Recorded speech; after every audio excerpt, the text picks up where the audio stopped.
आप सभी को हमारी ओर से नमस्कार है, प्रणाम करते हैं आप सभी का और स्वागत करते हैं अपने इस चैनल पर। और आज हमारे साथ एक ऐसे व्यक्ति जुड़ चुके हैं जो हमारे पूर्व गुरुजी रह चुके हैं और इनसे मैंने पढ़ा भी है।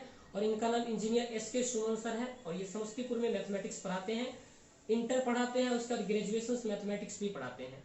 इनके पढ़ाने का जो तरीका है वाकई में काबिलिए तारीफ है।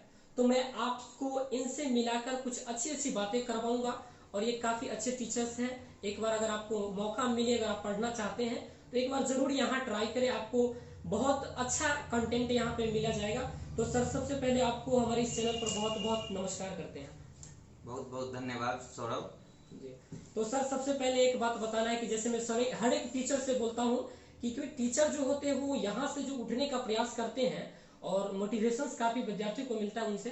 तो आप थोड़ा अपने फैमिली जो बैकग्राउंड होता है जहाँ से आपने उठने की कोशिश किया, कैसे कैसे कहाँ से पढ़ाई किया, उसको थोड़ा सा बताने का मतलब कोशिश करेंगे। देखिए, जो इनिशियल स्टेज में जो होते हैं, जो बच्चे होते हैं वो सारे एक ही जैसे होते हैं, ठीक है। फिर क्या होता है कि धीरे धीरे वो अपने प्रतिभा को खोजते हैं। हर बच्चे में एक डिफरेंट प्रतिभा होता है औरों से, ठीक है। वो क्या करते हैं, उसको ढूंढना पड़ता है। आप में कुछ अलग प्रतिभा है, हम में कुछ अलग है, और बच्चे में सब में एक अलग होता है, यूनिक प्रतिभा जिसको बोल सकते हैं, सब में होता है। फिर हमने जब अपना बचपन का पढ़ाई स्टार्ट किया था तो मुझे पढ़ाने का बचपन से ही बड़ी शौक था। अब मैं पढ़ाता भी रहा था, 10th में भी पढ़ाया था, 11th 12th में। फिर मैं इंजीनियरिंग करने गया, वहाँ भी बच्चों को मैं पढ़ाता रहा। उसके बाद मैंने देखा, मैंने जो फील किया कि किस किस जगह पे, जो खास करके जो ग्रामीण क्षेत्र के बच्चे हैं जिसको बहुत सारी सुविधाएं नहीं मिल पाती है, तो किस किस जगह पे उसकी क्या क्या कमजोरियां हैं जिसको दूर किया जा सकता है। तो मुझे लगा कि अगर मैं इन सब चीज़ों को दूर करूं तो हमारे समाज के बच्चे बेहतर कर सकते हैं। और मैं वही करने के लिए यहाँ समस्तीपुर में आया हूँ और लगातार अपना सेवा दे रहा हूँ। आप भी हमारे छात्र रह चुके हैं और बहुत अच्छा मार्क्स भी लाए थे आप। 98 मार्क्स मैथ में कम नहीं होता है उस समय में।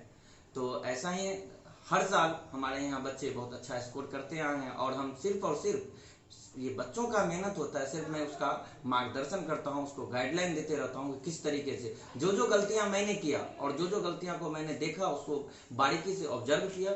और मैं कोशिश करता हूँ कि आने वाले समय में बच्चे वो गलतियां ना करें और जो उसके अंदर प्रतिभा है, जो यूनिक प्रतिभा होता है, उसको वो पहचाने और अपने क्षेत्र में वो बहुत आगे बढ़े।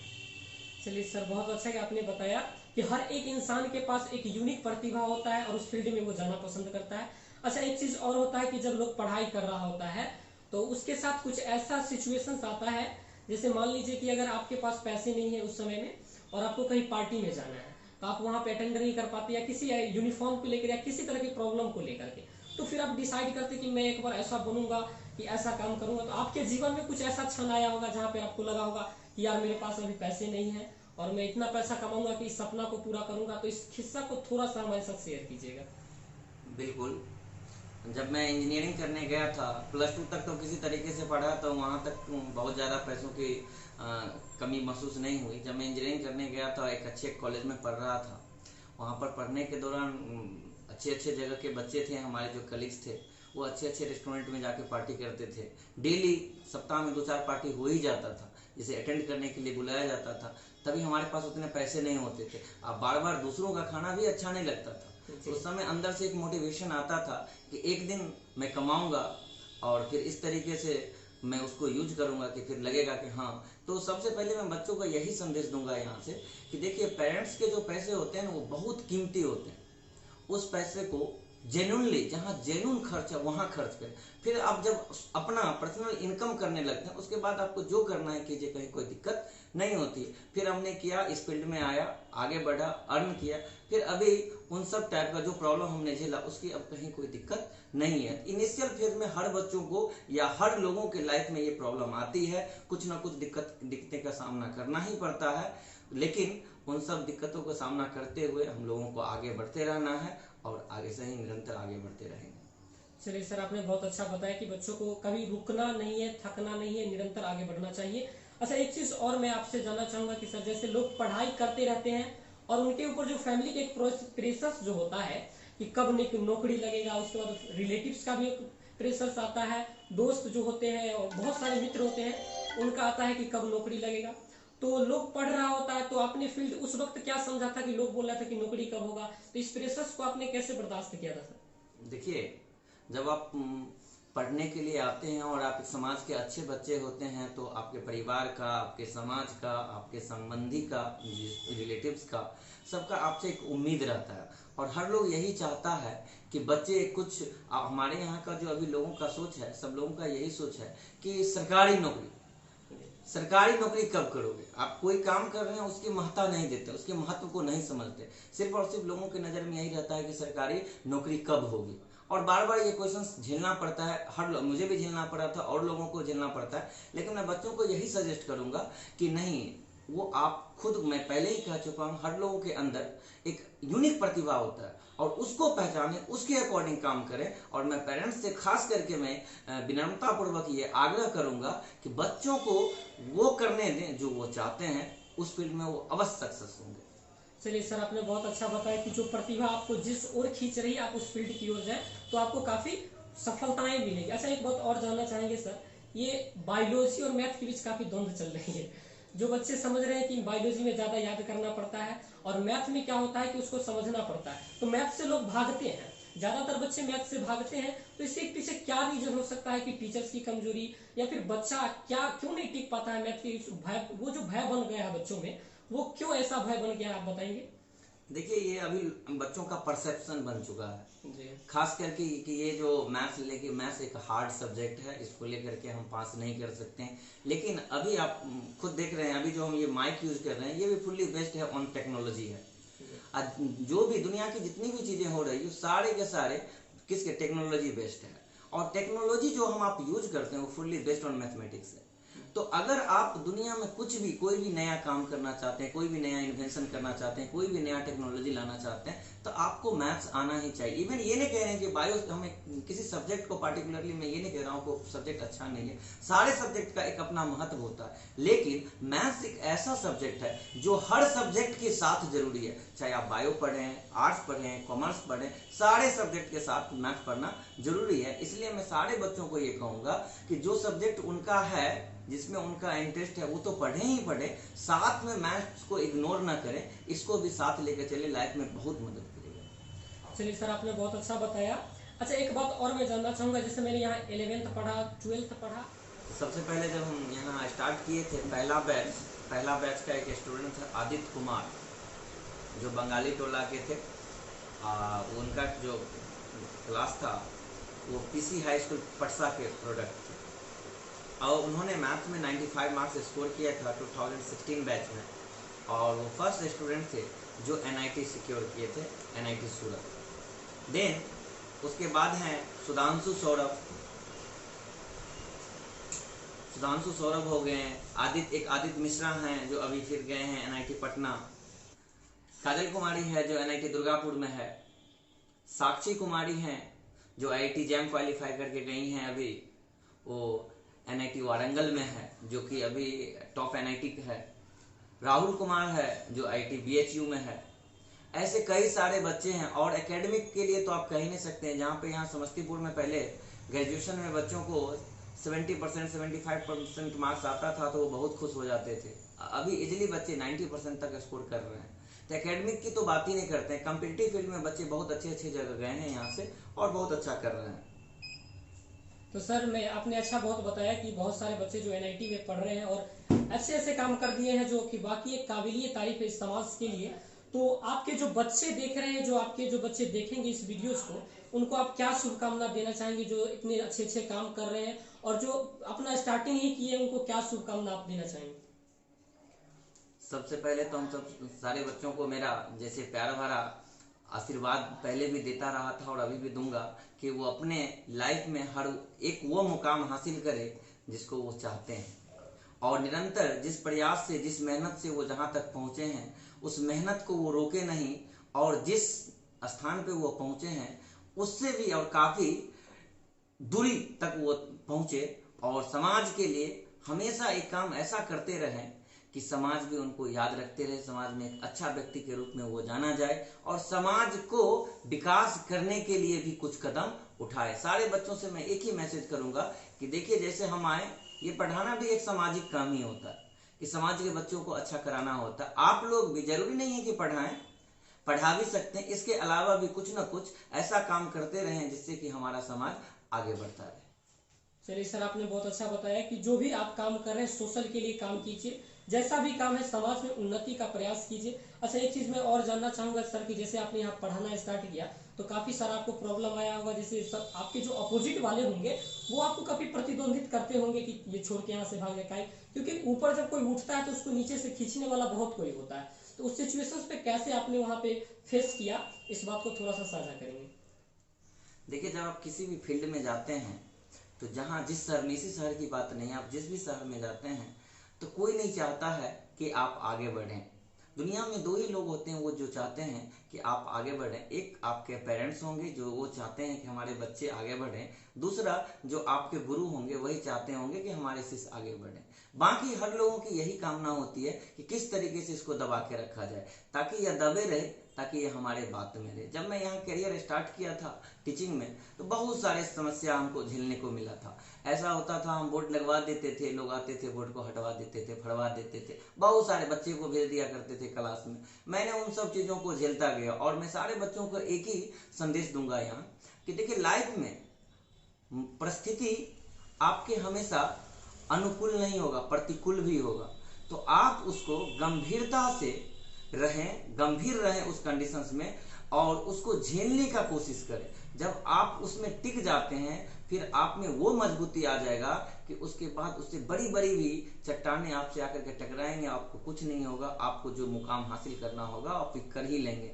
ऐसा ही हुआ मेरे साथ। बहुत सारी समस्या आई, बहुत लोग दबाने की कोशिश किए, लेकिन हमने हार नहीं माना, आगे बढ़ता रहा, निरंतर अपना तरीका बदलते रहा, बच्चों को पढ़ाता रहा, अपना बेस्ट देने। हाँ, हमेशा आप अपने आप में करनी जो भी काम कर रहे हैं उसमें कोशिश कीजिए अपना बेस्ट देने का, और हमने हमेशा अपना बेस्ट देने का कोशिश किया जो आज तक मुझे यहाँ पहुँचा दिया।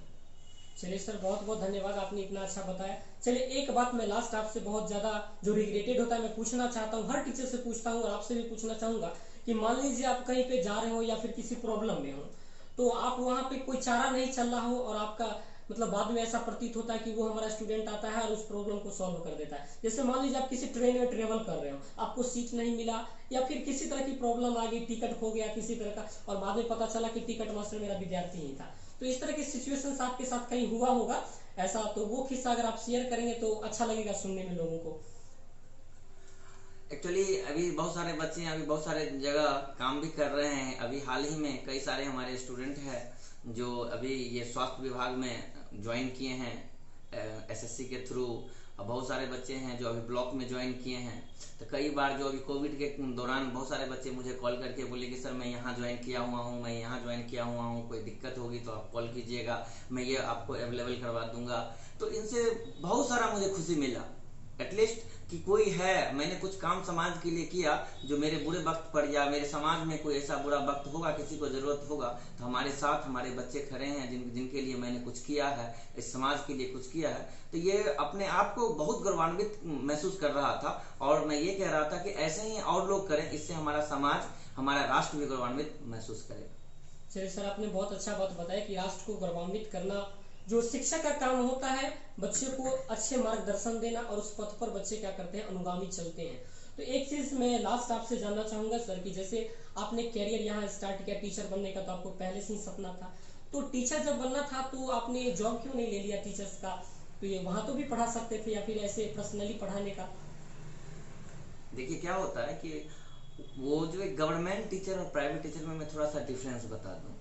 वहाँ अगर मैं वहाँ जा करके पढ़ाता तो मुझे उसके सिस्टम के अकॉर्डिंग चलना होता, और जो कि मैं वहाँ नहीं कर पाता। यहाँ आकर के मैं जिस तरीके, आप खुद याद कीजिए कि आप कॉलेज कितने दिन पढ़ने के लिए गए। अगर मैं कॉलेज में पढ़ा रहा होता तो क्या आप मुझसे पढ़ रहे होते? नहीं पढ़ रहे होते। बहुत सारे बच्चे जो अपने यहाँ का जो एजुकेशनल सिस्टम है, जहाँ की स्कूल में लोग समझ चुके हैं और हकीकत भी यही है कि स्कूल में पढ़ाई नहीं होती है, इसलिए बच्चे कहीं ना कहीं प्राइवेट ट्यूशन लेते हैं। इसलिए हमने अपना खुद का इंडिविजुअल क्लास स्टार्ट करना अच्छा समझा कि लोग यहाँ आएंगे, बच्चे यहाँ आएंगे और अच्छी शिक्षा लेकर के जाएंगे ताकि लाइफ में अच्छा कर सके। मैं वहाँ अगर ज्वाइन कर लेता या इन फ्यूचर में ज्वाइन करूंगा भी, अगर मैं ज्वाइन कर लेता हूँ तो वहाँ पर बच्चे उस हिसाब से आ नहीं पाते, तो जो इतना बेहतर मैं अभी अपने समाज को दिया इतना बेहतरीन नहीं दे पाता। चलिए सर, बहुत अच्छा आपने बताया कि जो आप अगर कर रहे हैं और किसी के अंडर में काम करना होता है, वो अंडर जो होता है जो करवाता है, अगर वो डिकरप्टेड है तो वहाँ पे करने में थोड़ा सा भद्दा लगता है। एक चीज और मैं जानना चाहूंगा सर कि जैसे कोई नौकरी के लिए तैयारी कर रहा है और उसमें बीच में इतना सारा उसको प्रॉब्लम आ जाता है और कई बार तो वैकेंसी भी नहीं निकलती है, सरकार का निकलती है तो इतना करप्टेड निकलती है कि नाम ही मत लीजिए, तो वहां पे बच्चे डिमोटिवेटेड होकर उस काम को छोड़ भी सकते हैं या छोड़ भी देते हैं, या कई ऐसे कदम उठा लेते हैं जो निंदनीय होते हैं, फांसी जैसे कई कारनामे कर लेते हैं। तो उन बच्चों को आप क्या कहना चाहेंगे, क्या संदेश देना चाहेंगे कि कैसे वहां से आगे बढ़े और अपने बिल्डअप को स्टार्ट करें? देखिए क्या होता है, जब बच्चे +2 पास करते हैं, ग्रेजुएशन पास करते हैं, तो उनको लगने लगता है कि अब मेरे ऊपर रिस्पॉन्सिबिलिटी हो गई है, पेरेंट्स का एक्सपेक्टेशन हो गया है। तो क्या होता है कि बच्चों में कुछ स्ट्रेस होना लाजमी रहता है, क्योंकि उनके ऊपर इतना सामाजिक प्रेशर रहता है, फैमिली प्रेशर रहता है, रिलेटिव का प्रेशर रहता है कि वो स्ट्रेस में आ जाते हैं। लेकिन मैं बच्चों को यही कहूँगा, बहुत सारे स्ट्रेस होने का बहुत सारे रीजंस हैं। वो रीजंस ये हो सकते हैं, आपका फिनेंशियल रीजंस हो सकते हैं, मेंटल रीजंस हो सकते हैं, बहुत सारे रीजंस हो सकते हैं। तो मैं बच्चों को यही कहूंगा कि पेशेंस रखिए। देखिए क्या होता है कि जल्दीबाजी न करें। हो सकता है जैसे आप अपने यहाँ का सिस्टम देख रहे हैं कि सिस्टम भी थोड़ा सा करप्टेड है, तो सिस्टम के अकॉर्डिंग अपने आप को ढालें और कोशिश कीजिए कि जो आप काम कर रहे हैं साइड से, अगर आपके पास फिनेंशियल अगर कमजोरी है, फिनेंशियल प्रॉब्लम है, तो आप कोशिश कीजिए कि आप एबल बनिए, 1 से 2 घंटा आप अपने लिए निकालिए जिससे आप कुछ अर्न कर लें। ये इससे ये होगा कि आपको एक वो हिम्मत देगा, ताकि आपको पेरेंट्स से पैसे ना लेना पड़े, अपने खुद की कम से कम पॉकेट खर्च भी निकाल लें तो उतना पेरेंट्स को भी दबाव नहीं पड़ेगा। तो आपका क्या होगा, मेंटली एंड फिनेंशियली आप थोड़ा स्ट्रांग होंगे, तब आप देर तक और दूर तक पढ़ाई कर सकते हैं। दूसरी बात ये है कि जो बच्चे गलत स्टेप उठा लेते हैं, सुसाइडल केस में चले जाते हैं, मैं उनको स्पेशली रिक्वेस्ट करूंगा कि देखिए जिंदगी में हार मानना ये हो गया कि आपने अपनी जिंदगी से हार मान लिया। बहुत सारे ऑप्शंस है, गवर्नमेंट जॉब होना या लाइफ में जो आप सोच रखे हैं, कभी कभी ऐसा होता है कि जो आप सोच रहे होते हैं वो नहीं होता। मैं पहले ही कह चुका हूँ कि हमेशा आपके अनुकूल ही नहीं होगा, कभी कभी आपके प्रतिकूल भी रिजल्ट आते हैं। तो आप पहले स्ट्रांग बनिए हर रिजल्ट को सहने के। और जरूरी नहीं है, कभी कभी ऐसा भी होता है कि जो आप किसी और चीज के लिए बने होते हैं और आप किसी और फील्ड में दिमाग लगा रहे होते हैं। तो पहले मैं बार बार कह रहा हूं कि आप उन चीजों को भी देखिए कि आप किसके लिए परफेक्ट हैं। नहीं हो रहा है, वे चेंज कीजिए, तरीका चेंज कीजिए और दूसरे फील्ड में माइग्रेट कीजिए, लेकिन बेहतर कीजिए, हार मत मानिए, ठान के आगे बढ़ते रहिए। चलिए, जो भी करना है ठान के आगे बढ़ना है, कभी हिम्मत नहीं हारना है, कोशिश करने वालों की कभी हार नहीं होती है। सर ने बहुत अच्छा बताया। सर एक बार अपना एजुकेशन जो है आपने कहाँ तक पढ़ाई किया वो थोड़ा सा बता देंगे और मैं वीडियो को एंड करूंगा। देखिए मैं जो बीटेक किया था, जो इलेक्ट्रॉनिक्स एंड कम्युनिकेशन इंजीनियरिंग में, देन मैं मैथ्स पढ़ाने आया। मैथ्स में बहुत इंटरेस्ट था। फिर मैं क्या किया कि NOU नालंदा ओपन यूनिवर्सिटी से मैंने मास्टर्स किया मैथ्स में। फिर दोबारा मुझे लगा कि ये डिस्टेंस से हो गया, तो फिर मैंने दोबारा रेगुलर से मास्टर्स किया मैथ्स में ही। देन मैं बीएड किया, ठीक है, अभी बीएड चल रहा है और अभी फिलहाल पीएचडी के लिए आगे सोच रहा हूँ, आगे पीएचडी करूँगा। चलिए सर, एक और प्रॉब्लम जो मेजर मैथमेटिक्स के हिसाब से आता है वो क्या आता है कि मैथ वाला का जो होता है अक्सर कुछ ना कुछ सब्जेक्ट खराब हो जाता है, उसमें उसकी रुचि नहीं जग पाती है, जैसे केमिस्ट्री हो, हिस्ट्री हो। तो ये सारी प्रॉब्लम तो हमारे साथ भी होता है और बहुत मैंने दोस्तों से मिला जो मैथमेटिक्स के दीवाने हैं, उनको भी ये सारी प्रॉब्लम होती है। तो क्या आपको भी ऐसा लगता है कि हमारा कुछ सब्जेक्ट मैथ के कारण कुछ मतलब दिक्कत में आ जाता है, याद करने की प्रॉब्लम हो? मैथ वाले को तो घसना में मजा आता है और याद करने वाले एक अलग सेक्टर बन जाता है, तो वहां पे आपको ऐसा भी प्रॉब्लम आता है क्या? देखिए एक्चुअली इंटरेस्ट होता है, जो मैथ्स के बच्चे होते हैं उनको हमेशा से कैलकुलेटिव माइंड होता है, वो रटने पे ज़्यादा फोकस नहीं करते हैं। क्या होता है कि हमारे यहाँ के जो सिस्टम है, मैंने पहले ही बता दिया था, मैं ये नहीं कह रहा हूँ कि सब्जेक्ट, बहुत सारे ऐसे सब्जेक्ट हैं जो समझ के भी पढ़ा जा सकता है, हर सब्जेक्ट को रटना नहीं होता है। लेकिन हम लोग जिस तरीके से पढ़े थे 10th तक, उसमें हिस्ट्री को या सोशल साइंस जो था, सोशल साइंस को रटने के लिए बोला जाता था, जो कि मुझसे पॉसिबल नहीं था। इवन मैं ये कह सकता हूँ कि 10th तक मैंने सोशल साइंस कभी पढ़ा ही नहीं। उसके बाद ये कह सकते हैं कि वो मेरा अभी तक वो पार्ट जो है वो अभी तक मेरा कमजोर रहा है, ताकि मैं पढ़ा ही नहीं। लगभग जो बच्चे होते हैं अभी तक भी जो सोशल साइंस में बहुत कम इंटरेस्ट रखते हैं, मैथ्स के बच्चे, वजह यही होता है कि अगर ये सिस्टम को बदल